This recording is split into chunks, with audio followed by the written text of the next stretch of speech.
मनुष्य के पापों को क्षमा करने के लिए एक रकम चुकानी पड़ती है, एक मूल चुकाना पड़ता है, और वो है प्राण का बलिदान। प्राण का बलिदान के जो चार नियम है, पाप को क्षमा करने के लिए बलिदान चाहिए, प्राण का बलिदान चाहिए, और उसके चार नियम हैं, तब ही हमारे पाप क्षमा हो सकते हैं। नंबर 1, जो बलिदान होने वाला है उसके पास शरीर होना चाहिए। नंबर 2, उस शरीर में जो है वो शरीर पवित्र होना चाहिए। नंबर 3, उस शरीर में खून होना चाहिए। और नंबर 4, उस शरीर की हड्डी तोड़ी नहीं जानी चाहिए, वो काड़ा बैड़ा लंगड़ा लूला नहीं होना चाहिए। तो 4 नियम है पाप क्षमा के बलिदान के लिए। नंबर 1, शरीर होना चाहिए, शरीर में खून होना चाहिए, और वो पवित्र होना चाहिए, और उसकी हड्डी तोड़ी जानी नहीं चाहिए। क्योंकि शरीर सबके पास में, मनुष्य के पास में, जानवरों के पास में, और ये चिड़ियों के पास में, सबके पास शरीर है, खून भी है, हड्डी भी है, पर पूरी पृथ्वी के लोग पापी हैं, शापित हैं। इसलिए धरती की कोई भी खून की चीज, कोई भी देह पाप को क्षमा नहीं कर सकती, पाप का बलिदान नहीं कर सकती। अब क्या हुआ, स्वर्ग के परमेश्वर ने, जो स्वर्ग का परमेश्वर था वो आत्मा में था, अब उसने देह पहनी, मनुष्य को के पापों का बलिदान चुकाने के लिए एक शरीर पहना, मनुष्य का शरीर पहना। शरीर पहनने से क्या हुआ, उसके पास एक देह आ गई, शरीर में खून होता है, शरीर में हड्डी होती है, और स्वर्ग का परमेश्वर पवित्र है। इसलिए चारों नियम स्वर्ग के परमेश्वर में हो जाते हैं। स्वर्ग का परमेश्वर जब पैदा हुआ, उस शरीर का नाम यीशु रखा गया, और यीशु ने अपनी जान पापी लोगों के लिए अपनी जान दी, बलिदान किया पाप के लिए, ताकि मनुष्य पाप से छुटकारा पा सके।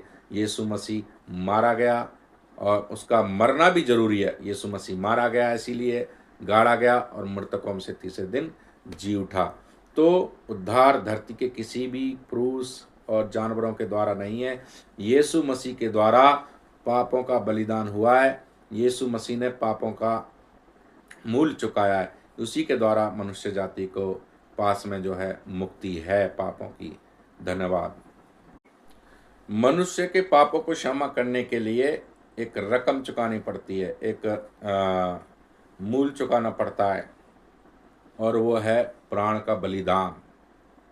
प्राण का बलिदान के जो चार नियम है, पाप को क्षमा करने के लिए बलिदान चाहिए, प्राण का बलिदान चाहिए, और उसके चार नियम हैं, तब ही हमारे पाप क्षमा हो सकते हैं। नंबर 1, जो बलिदान होने वाला है उसके पास शरीर होना चाहिए।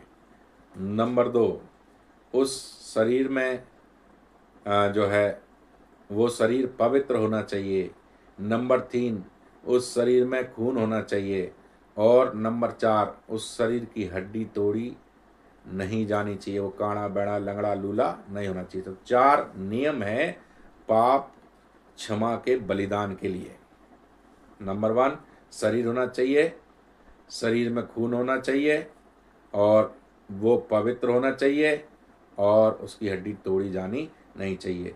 क्योंकि शरीर सबके पास में, मनुष्य के पास में, जानवरों के पास में, और ये चिड़ियों के पास में, सबके पास शरीर है, खून भी है, हड्डी भी है, पर पूरी पृथ्वी के लोग पापी हैं, शापित हैं। इसलिए धरती की कोई भी खून की चीज, कोई भी देह पाप को क्षमा नहीं कर सकती, पाप का बलिदान नहीं कर सकती। अब क्या हुआ, स्वर्ग के परमेश्वर ने, जो स्वर्ग का परमेश्वर था वो आत्मा में था, अब उसने देह पहनी, मनुष्य को के पापों का बलिदान चुकाने के लिए एक शरीर पहना, मनुष्य का शरीर पहना। शरीर पहनने से क्या हुआ, उसके पास एक देह आ गई, शरीर में खून होता है, शरीर में हड्डी होती है, और स्वर्ग का परमेश्वर पवित्र है। इसलिए चारों नियम स्वर्ग के परमेश्वर में हो जाते हैं।